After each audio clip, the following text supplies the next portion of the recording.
Okay, well, I guess I could just start from the beginning-ish. And I grew up as in a small town on Vancouver Island, and to me it was normal.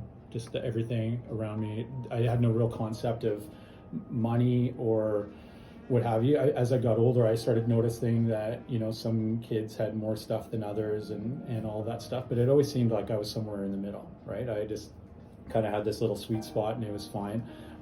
I thought that dysfunction was normal, and I think to some degree for all of us, dysfunction plays a part in all of our families, no matter what they look like, whether it's one parent at home, two parents at home, grandparents at home, whatever, and what they're involved in, how they emotionally correspond with kids, and all of that stuff. There's always some sense of dysfunction, and so mine, there was alcoholism played a part. There was a lot of yelling and anger and saying bizarre things that you typically shouldn't say to kids, and all of that. But that was also reaction to years of abuse that they had experienced, and so on and so forth, right? So it's, you could always see generational things in these. And so I won't for a second pretend that my upbringing was worse than a lot of other people's, whatever that is. But it has amazing moments, and it had some unbelievably painful moments. And then so I was dealing with the little bits of trauma, little bits of mental health stuff, but most of it was under the surface because I was playing sports. I was getting really good grades. I was doing well. My future was bright, right?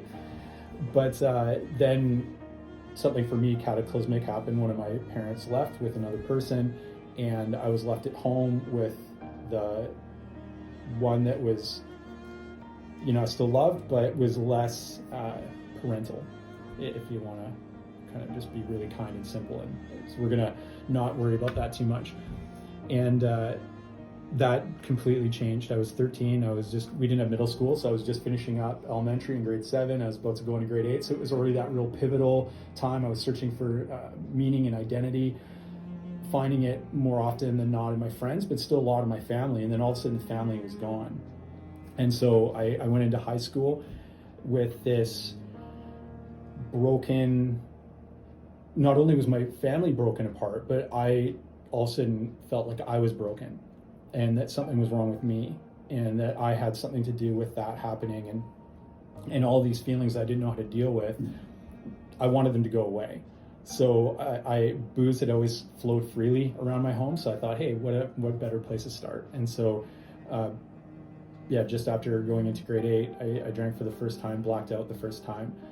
And within a month or two after that, I started smoking cigarettes and weed and dropping acid. And then just after 14, I started doing cocaine. And then it was, all bets were off after that. My school life went off a cliff. I still managed to get to grade 10, but it was a lot of, running away, switching parents' house, trying to play one off the other. I learned how to get manipulative really quick. I was, staying at friends' places, couch surfing, all that stuff.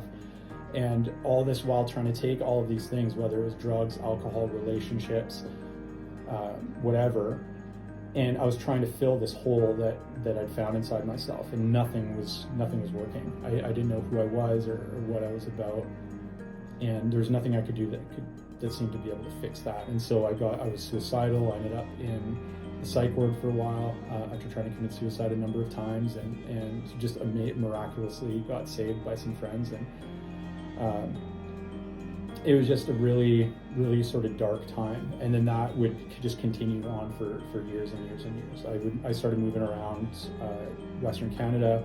I was, dealing drugs on and off, trouble with the law on and off, and what have you. And then finally came out to